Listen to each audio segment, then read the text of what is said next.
So I've been seeing a lot of takes around Sony and their current move away from Blu-ray manufacturing for the PlayStation at the beginning of 2028. And it's been 2 weeks now since that announcement, and Sony has said nothing about this. No response online, no separate blog post addressing the elephant in the room. They just appear like they're going to go ahead with this and just try to ignore it for, a year and a half. It does seem like this was done very, very early on, but because of this, there are a lot of people who seem even less interested in the PlayStation 6. I mean, people already were kind of like out on it a bit because they're like, oh, it's going to be expensive. And what kind of benefit is it over the current PlayStation 5? And so, because of this, Sony is in a very awkward position right now, coming out of what they have said is their most successful generation into a generation that I think is going to be incredibly difficult to get people to move over if it really is $1,000 plus box.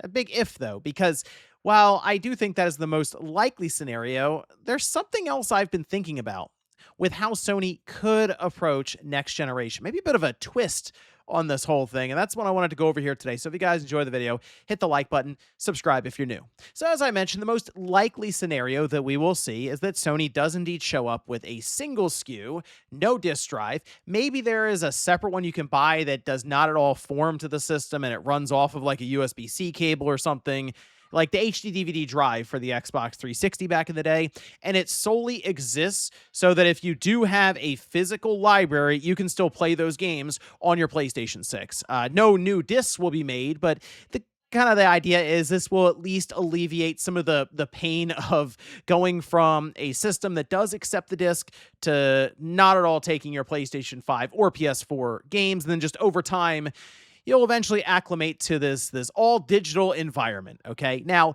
if Sony does that, I do indeed believe it is going to be a very difficult generation for them completely. One, the system will be too expensive, I think, for the mainstream to really latch onto. I think $1,000 is, I feel like that's optimistic at this point, and that's them subsidizing it. Just kind of the current trend of memory prices and the fact that the rumors have circulated saying that Sony could be aiming for a minimum of 30 gigabytes of GDDR7 in this thing. I'm not really sure how they make that work there. And then also a terabyte of storage. Those two main components to this whole thing just blow up the price completely. Like I wouldn't be shocked if it was like a $1,200 system or something like that. Okay. So with that in mind, if they go that route, it would be pretty much guaranteed that we would have a very, very prolonged cross generation period with the PS5. And then Sony will be hard pressed to make PlayStation 6 exclusive titles. It'll be a whole thing they have to figure out, and I think very, very difficult. Okay.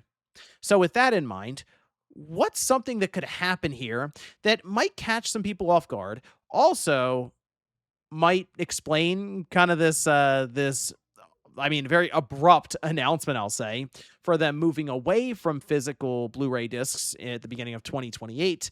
Well, what could happen here? Well, I started to think a bit more about some of the other rumors around the PlayStation 6, and it seems like there are multiple SKUs that have been outlined, but there's one in particular that made me think maybe Sony is pivoting a bit with some of their plans when it comes to the branding around these devices. So, if we take a look, funny enough, this is over on Sony's own forum, and this is from, I think, August last year.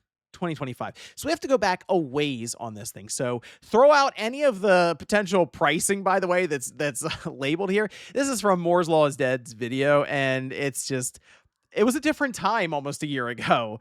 Even then, I was kind of looking at the pricing like, that still feels kind of low.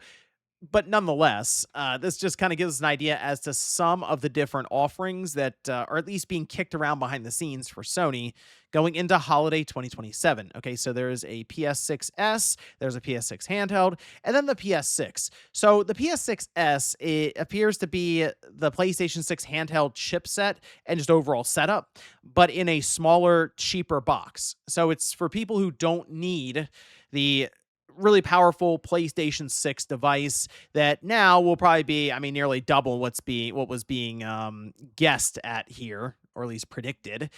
And then there's the PlayStation 6 handheld and the PS6. So the way I could see Sony doing this, and again, this is more of a pivot, and it's kind of a theory that I was thinking more on recently because of the market like the way the market's moving right now with RAM doubling by the end of this year and then maybe doubling again by the end of 2027 with memory companies, yes, like SK Hynix saying it's actually going to get worse. So we have no choice but to sell you guys this RAM for more money next year. It's like, thanks, RAM manufacturer.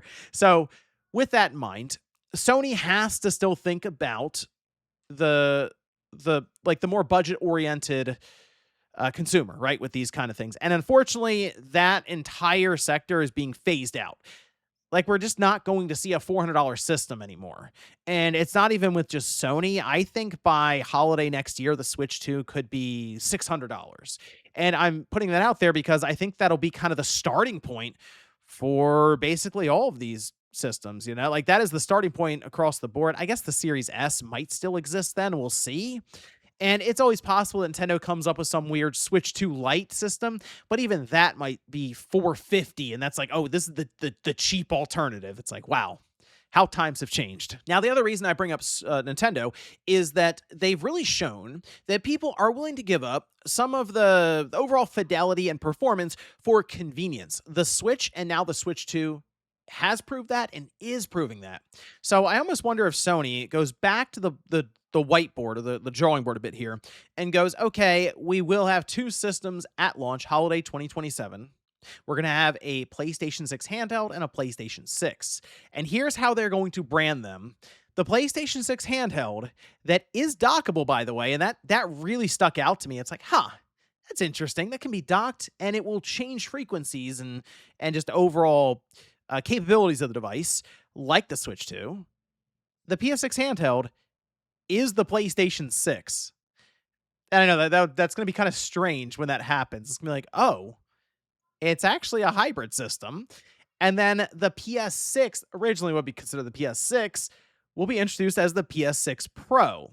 Now, I also thought a bit about what Phil Spencer said, and it's funny jumping over to Xbox now, but he said that the Xbox Series S was kind of like their standard Xbox almost, and then the Series X was their Pro system, and they decided to just launch it all at once. So I almost wonder if Sony would do something similar to where the PS6 handheld would be subsidized by them, all right? And really that's kind of their way to get something that's somewhat approachable.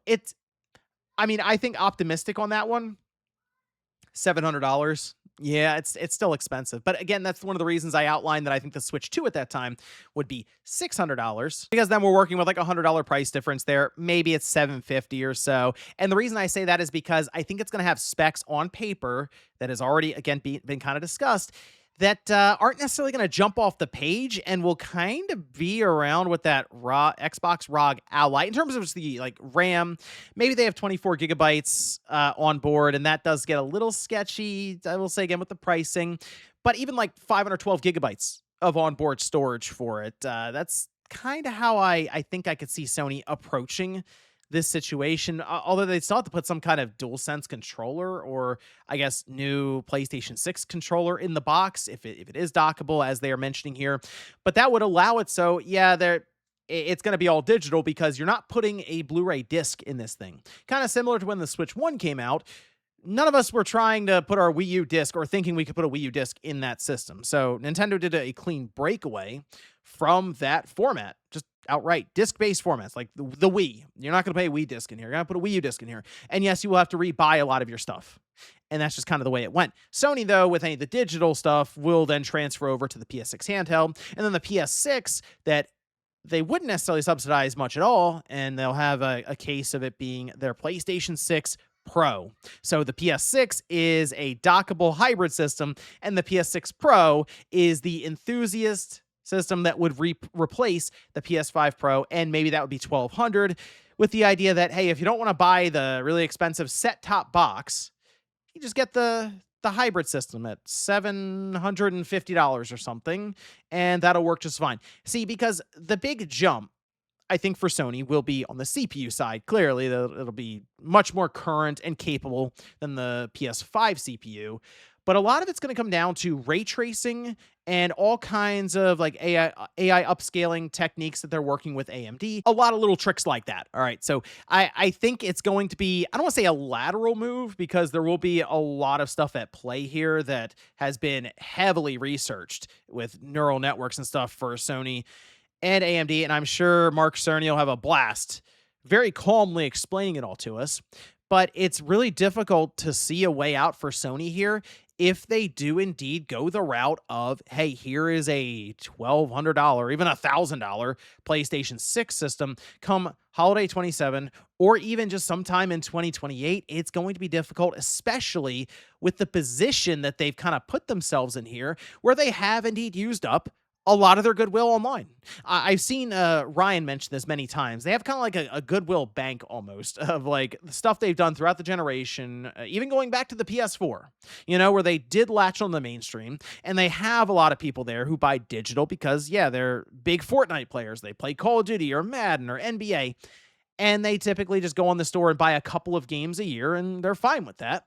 But they have also built up that goodwill that they've been kind of chipping away at.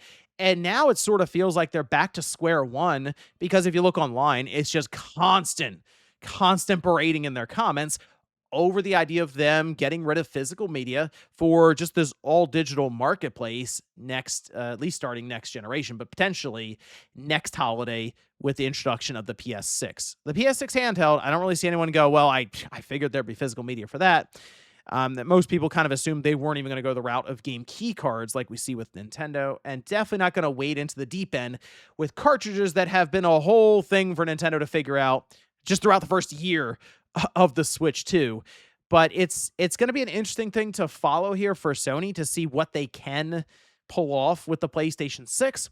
But this is just something I've been kicking around a bit. Could they potentially label or brand the PS6 handheld, the dockable hybrid system, as the PS6, and then their PS6 console is the PS6 Pro that is seen as a more premium, expensive device? But let me know what you guys think about this one down below in the comments. Is it just a crazy theory that probably won't happen, or is there some potential here with this? Let me know your thoughts. Thanks, guys, for watching, and I'll see you next time.